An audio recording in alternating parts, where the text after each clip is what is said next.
नमस्कार दोस्तों, technical support में आपका स्वागत है।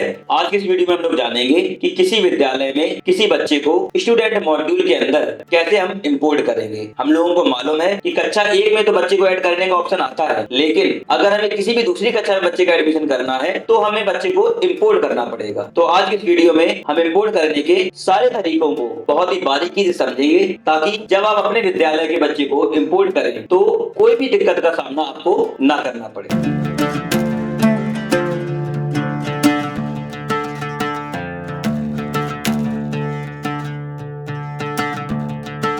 जैसे ही हम लोग लॉगिन पर क्लिक करेंगे, आपके सामने इस तरीके का इंटरफेस आ जाएगा। अब ये जो दिखाई दे रहा है ना, करंट एकेडमिक ईयर 2024-25, यहाँ पर हम लोग क्लिक करेंगे। 2024-25 में क्लिक करने के बाद आपके सामने कुछ इस तरीके का इंटरफेस आ जाएगा। यहाँ पर साइड में हम लोग इसको स्क्रॉल करेंगे और ये जो नीचे दिखाई दे रहा है ना, इंपोर्ट मॉड्यूल, यहाँ पर हम लोग क्लिक करेंगे। इंपोर्ट मॉड्यूल पर क्लिक करने के बाद आपके सामने कुछ इस तरीके का इंटरफेस आ जाएगा। आप यहाँ पर देख सकते हैं, आपके सामने इंपोर्ट करने के यहाँ पर सारे तरीके आ गए हैं। पहला आ गया है इंपोर्ट विद इन स्टेट, दूसरा है इंपोर्ट आउटसाइड स्टेट और तीसरा है ड्रॉप बॉक्स या फिर इनएक्टिव स्टूडेंट लिस्ट। सबसे पहले हम लोग समझेंगे इंपोर्ट विद इन स्टेट। तो इसके लिए हम लोग यहाँ पर गो पर क्लिक करेंगे। अब यहाँ पर आपके पास दो कंडीशंस बनेगी, दोनों कंडीशंस को बहुत ध्यान से समझिएगा। पहली कंडीशन है कि आपके पास स्टूडेंट का पीएन नंबर है और उसकी सही डेट ऑफ बर्थ है, और दूसरी कंडीशन बनेगी कि आपके पास पीएन नंबर और डीओबी नहीं है। तो पहली कंडीशन में अगर आपके पास स्टूडेंट का पीएन नंबर है और डेट ऑफ बर्थ है तो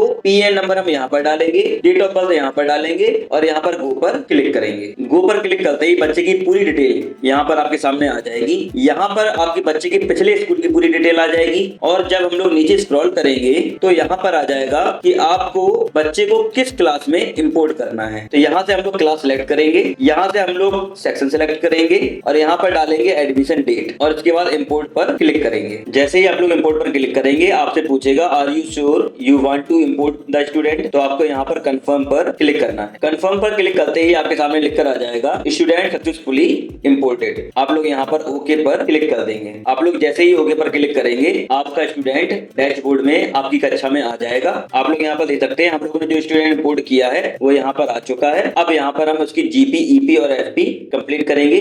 उसके लिए मैं अलग से वीडियो बना चुका हूं। अब हम लोग यहाँ पर दूसरी कंडीशन को समझेंगे। अगर हमारे पास पीईएन नंबर नहीं है तो सबसे पहले हम लोग पीईएन नंबर और डीओबी फाइंड करेंगे। यहाँ से यहाँ पर आपके सामने लिखा हुआ है गेट पीईएन एंड डीओबी, हम लोग यहाँ पर क्लिक करेंगे। गेट पीईएन एंड डीओबी पर क्लिक करते ही आपके सामने आधार डालने का और बर्थ ईयर डालने का ऑप्शन आ जाएगा। आधार नंबर और ईयर ऑफ बर्थ डालने के बाद हम लोग यहाँ पर सर्च पर क्लिक करेंगे। जैसे ही हम लोग सर्च पर क्लिक करेंगे, आपके सामने यहाँ पर स्टूडेंट का पीएन नंबर आ जाएगा और यहाँ पर डेट ऑफ बर्थ आ जाएगी। अब यहाँ से स्टूडेंट का पीएन और डेट ऑफ बर्थ दोनों को हम लोगों को किसी कागज में नोट कर लेना है या फिर इसको कॉपी कर लेना है। पीएन नंबर हम डालेंगे यहाँ पर, डेट ऑफ बर्थ डालेंगे यहाँ पर, और पीछे वाली प्रक्रिया को एज इट इज दोहराएंगे।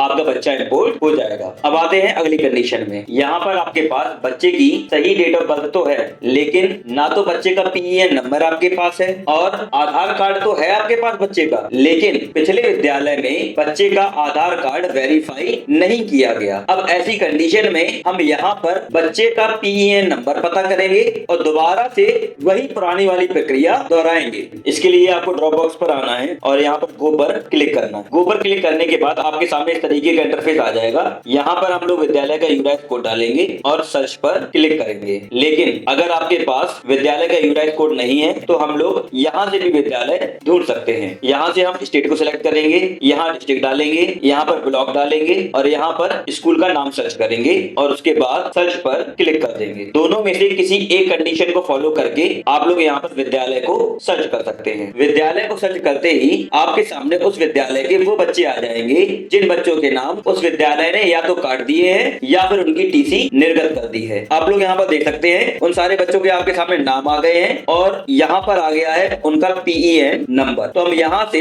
पीईएन नंबर को कॉपी कर लेंगे। अब हम लोग यहाँ पर इंपोर्ट मॉड्यूल पर जाएंगे, गो पर क्लिक करेंगे। यहाँ पर बच्चे का पीएन PIN नंबर डालेंगे, डेट ऑफ बर्थ डालेंगे और गो पर क्लिक करेंगे और बच्चा जिस क्लास के लिए एलिजिबल होगा उस क्लास में उसको हम इंपोर्ट कर लेंगे। अब अगली कंडीशन है कि बच्चा अगर आउटसाइड द स्टेट है, मतलब बच्चा किसी दूसरे राज्य के विद्यालय में पढ़ रहा है, तो उसको कैसे हम इंपोर्ट करेंगे। तो देखिए उसके लिए हम लोग यहाँ पर इंपोर्ट आउटसाइड स्टेट पर आएंगे और गो पर क्लिक करेंगे। गो पर क्लिक करते ही आपके सामने कुछ इस तरीके का इंटरफेस आ जाएगा। अगर आपके पास बच्चे का PIN नंबर नहीं है तो यहाँ से हम PIN नंबर और DOB फाइंड कर लेंगे। यहाँ पर स्टेट डालेंगे, यहाँ पर आधार नंबर डालेंगे, यहाँ पर बर्थ ईयर डालेंगे, उसके बाद हम सर्च पर क्लिक करेंगे। अब हम लोग यहाँ से PIN नंबर को नोट कर लेंगे और डेट ऑफ बर्थ भी कहीं पर लिख लेंगे। उसके बाद दोबारा यहाँ पर स्टेट सिलेक्ट करेंगे, यहाँ पर स्टूडेंट का PIN नंबर डालेंगे, यहाँ पर डेट ऑफ बर्थ डालेंगे और गो पर क्लिक करेंगे। जैसे ही आप लोग गो पर क्लिक करेंगे यहाँ पर आपके सामने बच्चे की पूरी डिटेल आ जाएगी। यहाँ पर बच्चे के पिछले विद्यालय की पिछली कक्षा की पूरी डिटेल आ जाएगी। अब आप लोगों को नीचे आना है, यहाँ से क्लास सिलेक्ट करनी है, यहाँ से सेक्शन सिलेक्ट करना है और यहाँ पर डालनी है एडमिशन डेट और इसके बाद इंपोर्ट पर क्लिक करना है। इंपोर्ट पर क्लिक करते ही आपसे कंफर्मेशन के बारे में पूछेगा। आप लोग यहाँ पर कंफर्म पर क्लिक करेंगे और कंफर्म पर क्लिक करते ही आपके सामने लिखकर आ जाएगा स्टूडेंट सक्सेसफुली इंपोर्टेड। आप लोग यहाँ पर ओके पर क्लिक करेंगे। ओके पर क्लिक करते ही बच्चा आपके विद्यालय में इंपोर्ट हो जाएगा। आप लोग उसको डैशबोर्ड में जाकर कक्षा के अंदर देख सकते हैं। तो दोस्तों अगर वीडियो आपको पसंद आया हो तो प्लीज वीडियो को लाइक करिए, शेयर करिए और हाँ, चैनल को सब्सक्राइब करना मत भूलिए। Thank you.